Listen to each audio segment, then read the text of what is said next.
Hola a todos! Hi everyone, Carla here, your coach and trainer of NLP and host of this Metafit Metamind podcast, the place where we normalize the conversations between both physical and mental health. This is the place where you'll raise your voice and share your story. As your coach, I'm here to guide you to let go of all your limiting chains behind, and I'm on a mission to use this platform to empower and create awareness and expansion in your life. You can follow us on Instagram at Metafit Metamind Podcast, on my other page at Coach Carlita. Go join the community at Metafit Metamind Community. So make sure that you continue to like the podcast, subscribe to it, and also here on YouTube, make sure you like the videos and subscribe.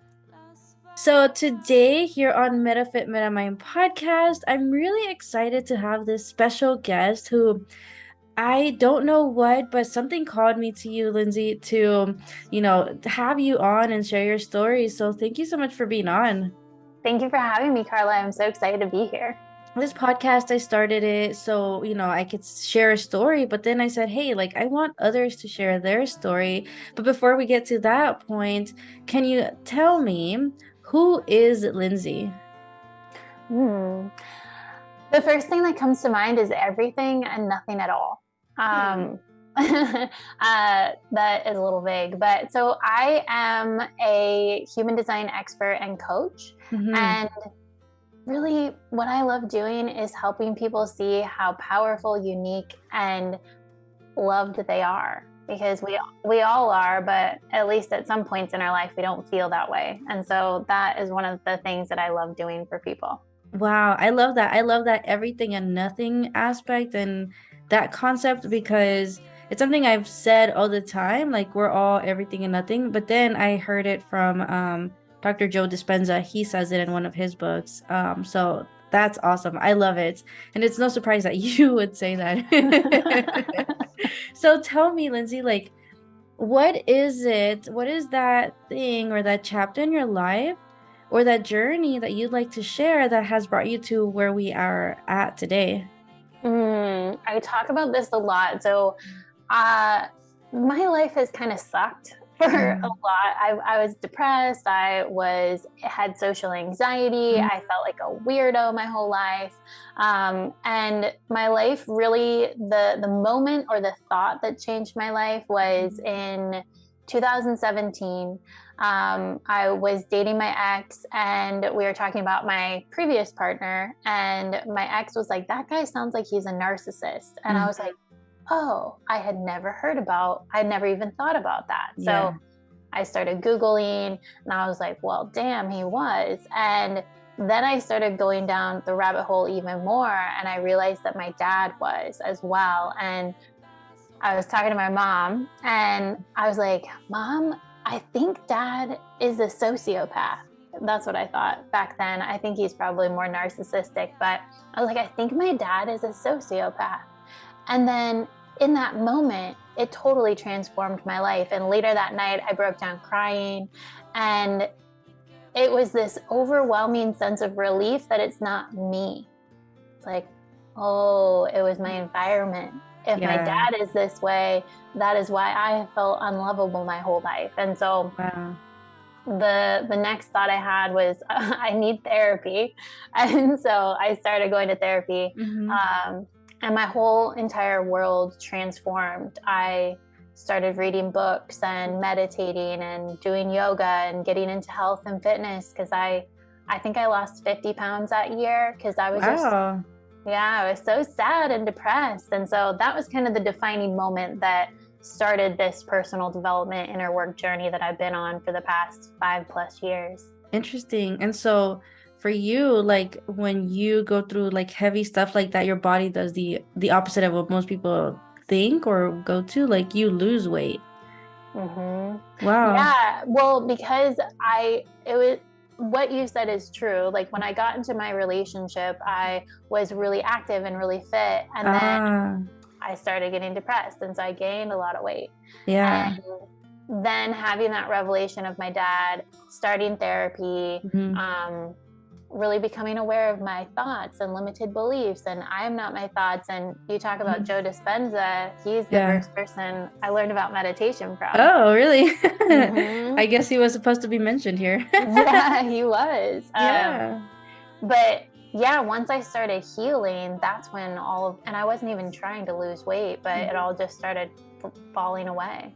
Yeah. And so as you started on this healing journey, going through therapy, what is like one of those breakthroughs that you had that then led you to being the coach? Not that doesn't define you, but choosing to do what you do as a coach and human design expert, which I'm sure we'll get to here in a bit too.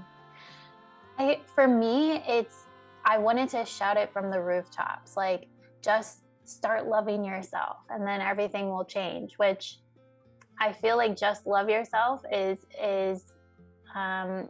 it's hard because we learn conditional love generally. We don't learn what unconditional love is. So just accept yourself is kind of what I've shifted into now. But I was a hairstylist for over 10 years. So I was a hairstylist and I was telling all my clients, like, you are not your thoughts. And I started a podcast and I just always wanted to help people. And so the coaching kind of came about when COVID happened. And I realized I did not want to do hair anymore. And I wanted to help people on a deeper level. And it's funny because I started with hair, and hair helped you feel beautiful on the outside. Yeah. And then I became a personal trainer. And oh, cool. I didn't know that. Yeah, I did that for a couple years. And that to me was deeper because I've gained and lost 50 pounds multiple times. And I was sharing my journey of weight loss, and people were like, I want to know how to do this. So I became a personal trainer. And then I went back to hair. And with coaching, it's like helping people on an even deeper level. So I've kind of went from like surface level with hair, deeper with personal development, and even deeper with coaching. Wow, that's actually really interesting. And so what do you think was one of those, like, because you just talked about, and this is very interesting that you mentioned like the surface level, you're helping people with their hair, like to feel good, to do that. Like, what is a common thing that you normally heard when you were actually in that space? I feel like people, deep down, people didn't love themselves. Like, that's the root of everything. Yeah. In my opinion. In your opinion. The self-love or self-acceptance, like really self-acceptance is something that most, especially women, like we struggle with that. I mean, everyone struggles, but I think especially women. So that was probably the thing. Like, even if my clients felt beautiful or I saw their beauty, they didn't see it themselves. Yeah. And so tell me a little bit, because this is an interesting concept to me. I don't think I've talked about this before, and I think it's important, this difference between conditional love and unconditional love. Like, what is the difference there? And then how is it that acceptance is maybe the go-to instead? Oh, I love it. Yeah. So when I first started this journey, I was listening to Joe Dispenza, and he was talking about meditation. So I was like, well, I got to do this. And I loved how he, in some book or podcast or whatever, he was like, treat yourself like a dog. Set a timer for 10 minutes and say, Lindsay, you're going to lay here for 10 minutes. That was the longest 10 minutes of my life.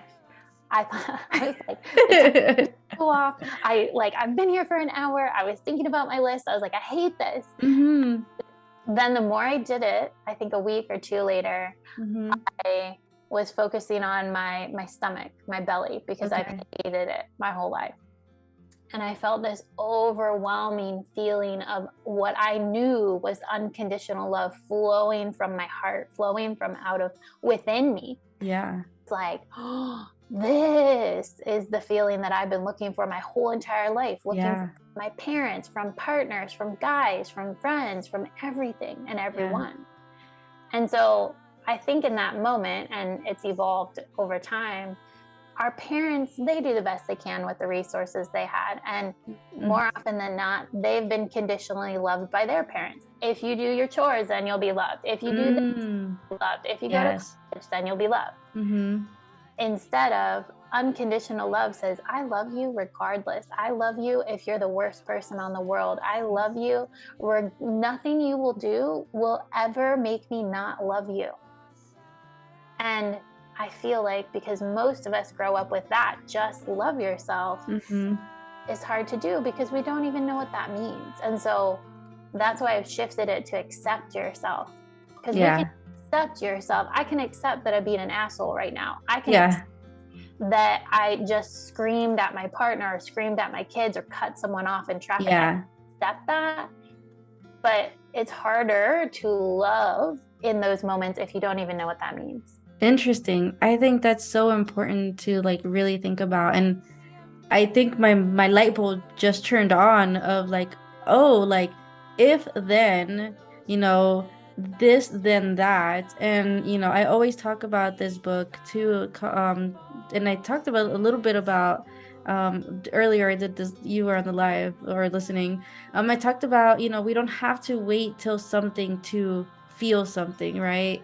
We can choose to be happy now. We can choose to feel good right now. And I think that goes into like this whole acceptance of yourself, because I think that's something that I think I find as a theme with clients is the worthiness, the I can't get that because this or that.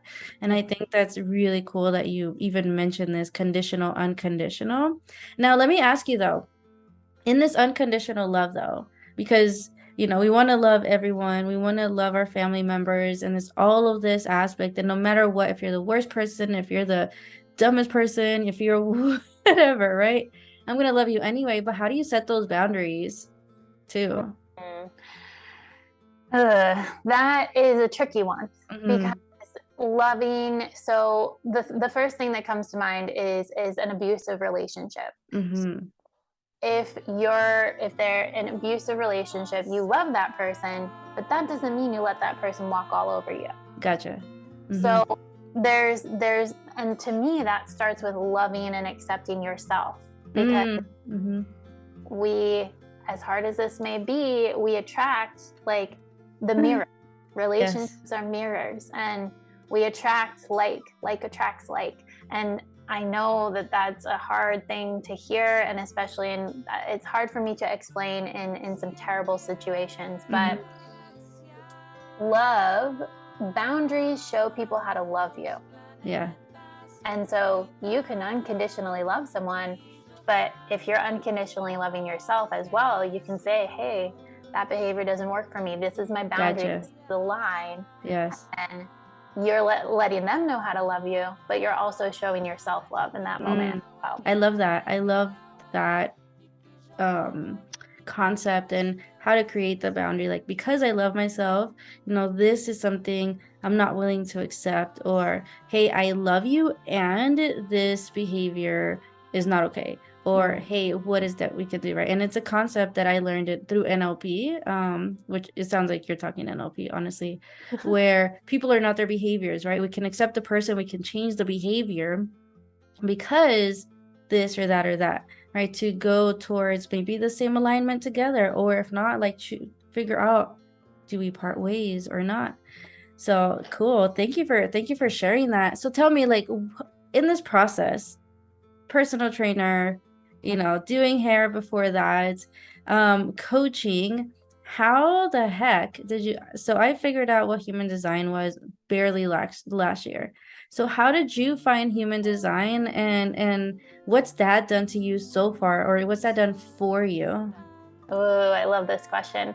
So I like to say human design found me, and it was when COVID happened. So I was doing hair and I had 2 months off because we couldn't work. Yeah. And I was in some entrepreneur group, and before COVID, I was already wanting to get into the coaching world. So I was in some entrepreneur group and they said, do you know what your human design is? And I love personality tests. So that's what I thought it was. And So I go and I put in my information, which, by the way, if you're listening and you're like, I want to get my chart, I want to know what she's talking about, you can Google human design chart, and Yeah. I'm sure there'll be links in the show notes as well. There's a lot of free things out there. Yeah. So I put in my information and it comes back with my chart. And it's like, you're a manifesting generator. And Yay. I was like, what the heck am I even looking at? Like, Yeah.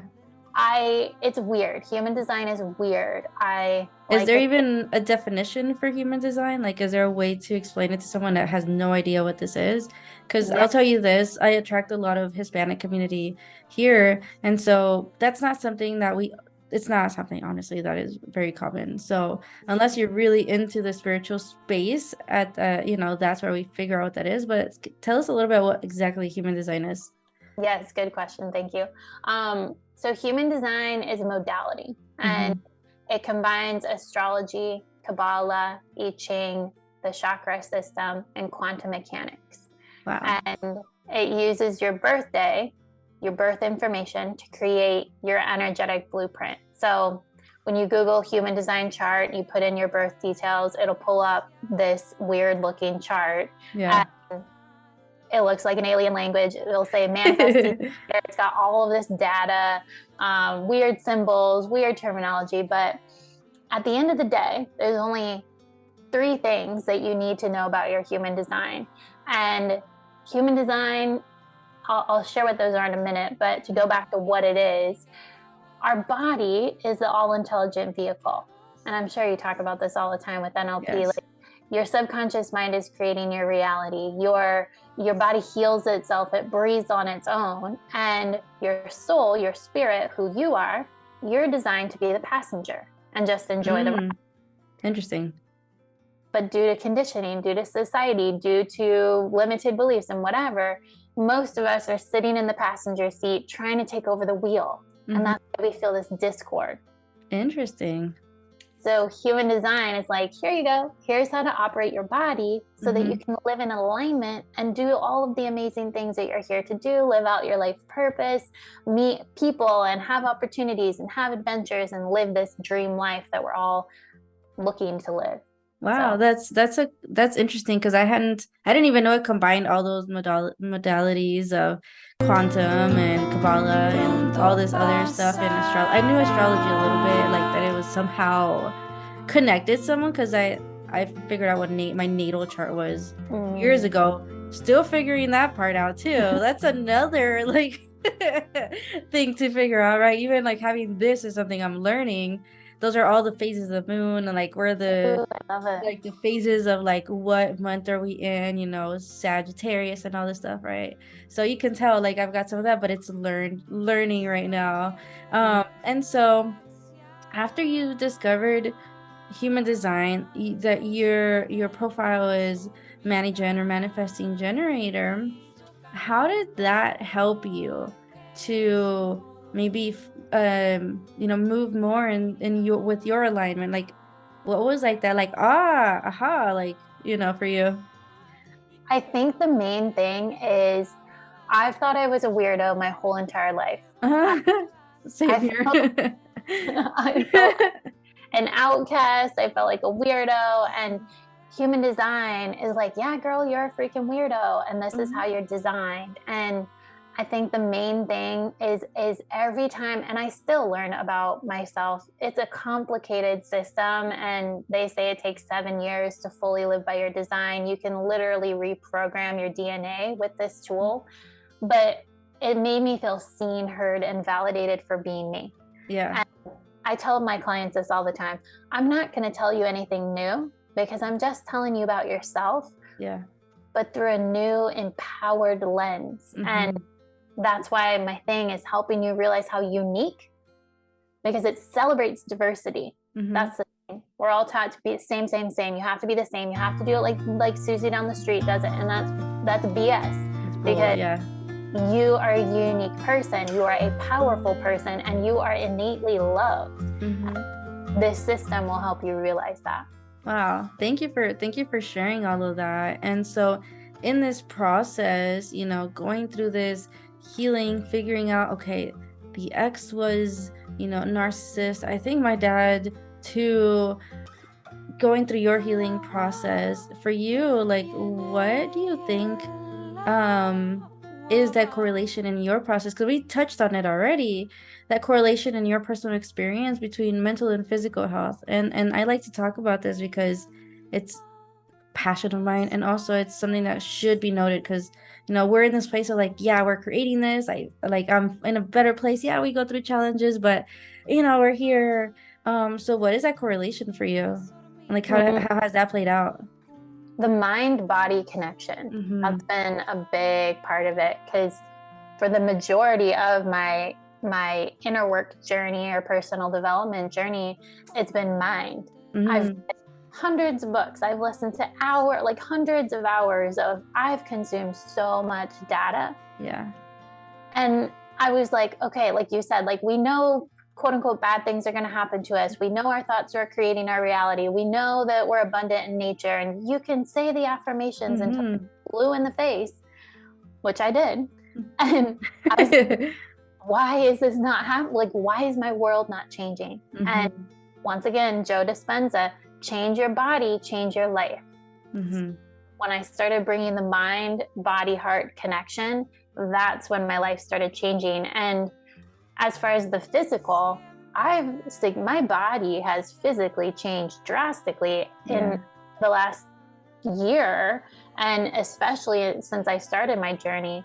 And I wasn't even trying to lose weight or to get fit. Like, I naturally started moving more, because finding out I'm a manifesting generator, we're designed to move through the world.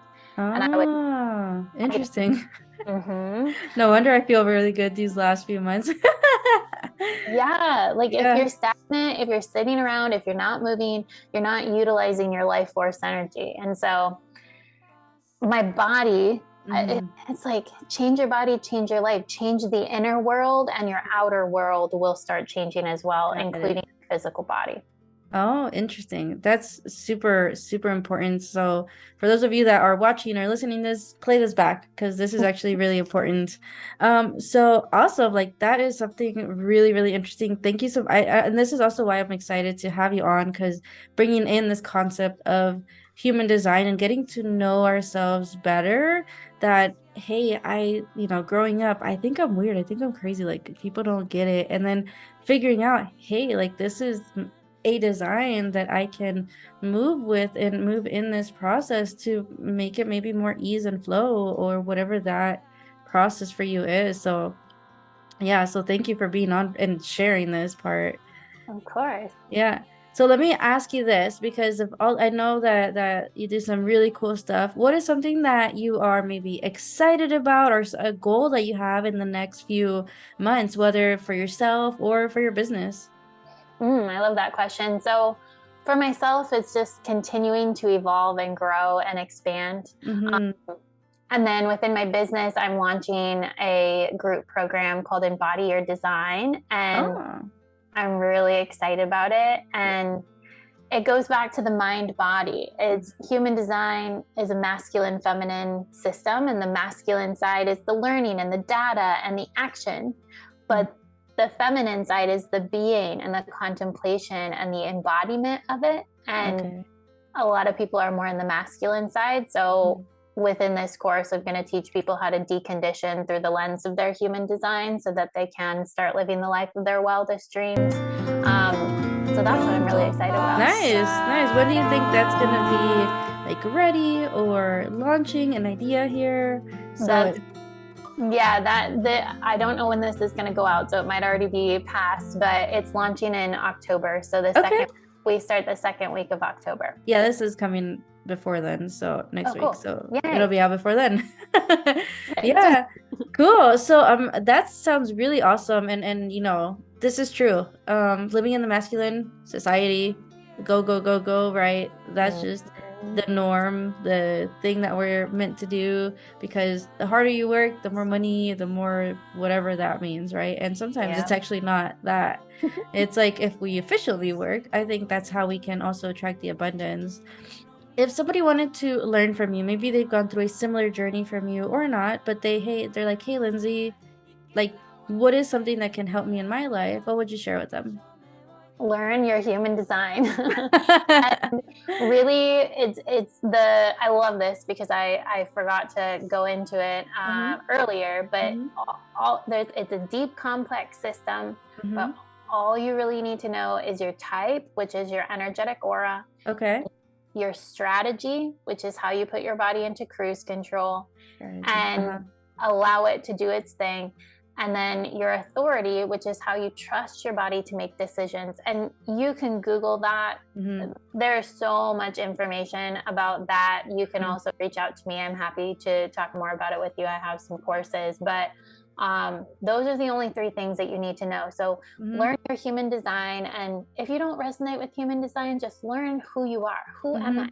There's a lot of profiles. Yeah. There's so many modalities out there to learn more about who you are. So discover who you are. Yeah, and that's interesting because I didn't know that those were the most important aspects. Like we could have this other episode of this, because I'm also, I think, like you said, a manifesting generator, and I think my strategy is to respond, I think, and then I think my authority is sacral. So it's something that I'm learning to, like, okay, getting into that. So sometimes I forget, like, what does this even mean? So trust me, I'm learning in this process. I'm always staying curious. I'm still learning too. So thank you for sharing that. And thank you for telling, like, everybody, go learn your human design. If you have any questions, like, ask Lindsay. So if somebody did want to go to you for your program, for asking about their human design or getting their profile, like, read and analyzed, or however you do that, where can they reach you? How can we contact you? Oh, thank you for asking that. Yeah. I love Instagram. That is my platform. I hang out there every day. I'm in the DMs all the time, and it's Lindsay Means with an underscore. And I'm sure you'll have a link in the show notes. But yeah, reach out to me. I'm an open book. I love conversations and connecting. So yeah, and thank you so much for sharing a little bit of your story, your journey, like getting through all these phases, and in this process going from, external to a little deeper to, like, the deep work and getting to know yourself. So I really, really appreciate you being here, and I'm excited for everybody to listen or watch this. So yeah, thank you so much, Lindsay, for being here. Thank you for having me, Carla.